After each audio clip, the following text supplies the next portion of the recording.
Hello guys, അപ്പോൾ ഞാനിന്ന് എൻ്റെ കോളേജ് ഹോസ്റ്റൽ പരിചയപ്പെടുത്തി തരാം. ഞാനുള്ളത് GC തൃശ്ശൂരാണ്. ഞങ്ങൾക്ക് 5 ബ്ലോക്കും അതുപോലെ തന്നെ 2 മെസ്സും ഉള്ളത്. ഈ 5 ബ്ലോക്കിൽ 1 ബ്ലോക്ക് ഫസ്റ്റ് ഇയേഴ്സിന് മാത്രമുള്ളത്, പിന്നെ ബാക്കി 4 ബ്ലോക്ക് സെക്കൻഡ് ഇയർ തൊട്ടുള്ളവർക്ക്. അപ്പോൾ ഗൈസ്, നമുക്കിവിടെ ഫസ്റ്റ് പോകണ്ടേ? ഈ ബ്ലോക്കിൽ പോയാലോ എന്ന് വെച്ചാൽ ഫസ്റ്റ് ഇയർ ബ്ലോക്ക്. ഗൈസ്, ഇതാണ് ഈ ബ്ലോക്ക്, ഫസ്റ്റ് ഇയർ സ്റ്റുഡൻസിന് മാത്രമുള്ള ബ്ലോക്ക്.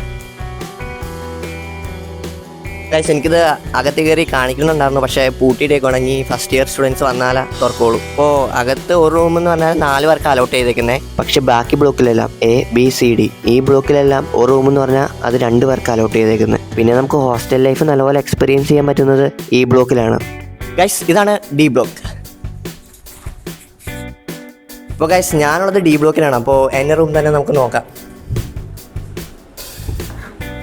ഗൈസ്, ഇതാണ് ഞങ്ങളുടെ റൂം. അപ്പോൾ ഷെൽഫ്. ഇപ്പോൾ ഗൈസ്, ഇതാണ് B ബ്ലോക്ക്. ഇതാണ് A ബ്ലോക്ക്. ഇപ്പോൾ A ബ്ലോക്കിലാണ് ഇവിടെ ഹോസ്റ്റൽ ഓഫീസൊക്കെ ഉള്ളത്. അപ്പോൾ ഗൈസ്, ഇതാണ് C ബ്ലോക്ക്.